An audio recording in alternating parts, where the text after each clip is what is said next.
ক্রম। পরে ১৯৬০ সালে সিমেন্ট ফ্যাক্টরি চালু রাখার জন্য চুনা পাথরের প্রয়োজনে ভূমি জরিপ চালিয়ে সীমান্তবর্তী ট্যাকেরঘাট এলাকায় ৩২৭ একর জায়গায় চুনা পাথরের সন্ধান পায় বিসিআইসি কর্তৃপক্ষ।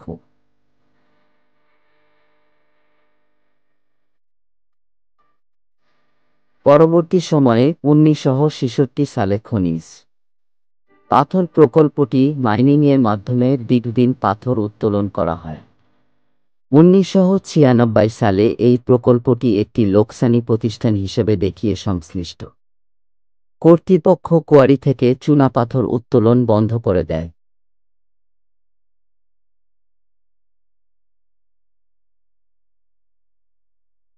মুক্তিযুদ্ধের একজন শহীদ সিরাজুল ইসলামের নামানুসারে এই হ্রদের নামকরণ করা হয় শহীদ সিরাজ হ্রদ। মো.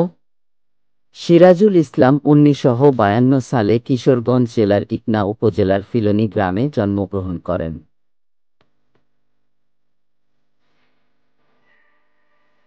১৯৭১ সালে স্নাতকে পড়াকালীন সময়ে মুক্তিযুদ্ধ শুরু হলে ঘর ছাড়েন সিরাজ। আসামের ইকো-ওয়ান সেন্টারে প্রশিক্ষণ শেষে তিনি ৫ নম্বর সেক্টরের বরছড়া সাবসেক্টরের অধীনে মুক্তিযুদ্ধে যোগ দেন।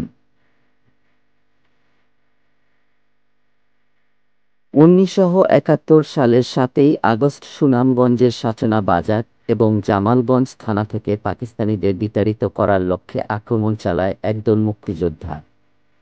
এই দলে ছিলেন সিরাজুল ইসলাম।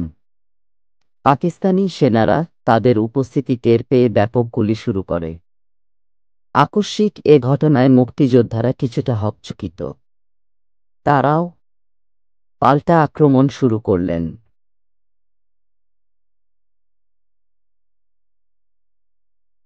মুক্তিযোদ্ধারা চেষ্টা করেছেন ক্রলিং করে সামনে এগিয়ে যাওয়ার, কিন্তু প্রবল গুলির কারণে তারা সামনে এগোতে পারছেন না। এ অবস্থায় সিরাজুল ইসলাম ক্রলিং করে গ্রেনেড চার্জ করতে করতে এগিয়ে যাচ্ছিলেন। এ সময় অপর দিক থেকে ছোড়া একটি গুলি তার চোখ ভেদ করে চলে যায়। তিনি শহীদ হন।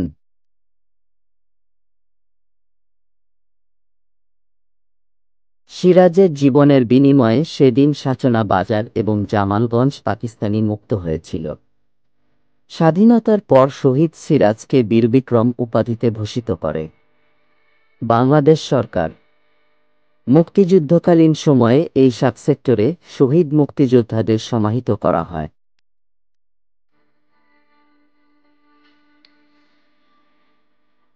এদের মধ্যে অন্যতম ছিলেন জামালগঞ্জ সাচনা যুদ্ধে শহীদ দাস পার্টির গেরিলা যোদ্ধা সিরাজুল ইসলাম বীরবিক্রম।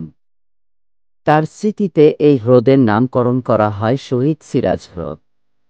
হ্রদের পাশেই সিরাজুল ইসলাম সহ কয়েকজন মুক্তিযোদ্ধার কবরও সংরক্ষিত রয়েছে এবং শহীদ মুক্তিযোদ্ধা সিরাজ স্মৃতি সংসদ করা হয়েছে।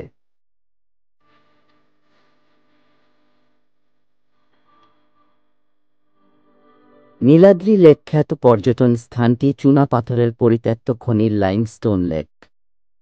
সুনামগঞ্জ জেলার তাহিরপুর উপজেলার উত্তর শ্রীপুর ইউনিয়নের টেকেরঘাট নামক গ্রামে নীলাদ্রি লেকের অবস্থান।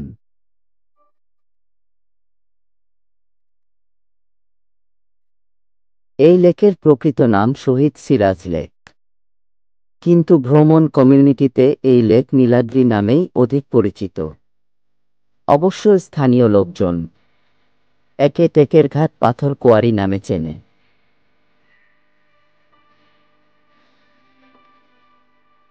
লেকের চমৎকার নীল পানি, ছোট বড় টিলা আর পাহাড়ের সমন্বয়ে নীলাদ্রি লেককে করেছে অপার্থিব সৌন্দর্যের অধিকারী। স্বতন্ত্র বৈশিষ্ট্যের জন্য নীলাদ্রি লেক দেখে অনেক পর্যটক একে বাংলার কাশ্মীর হিসাবে অভিহিত করেন।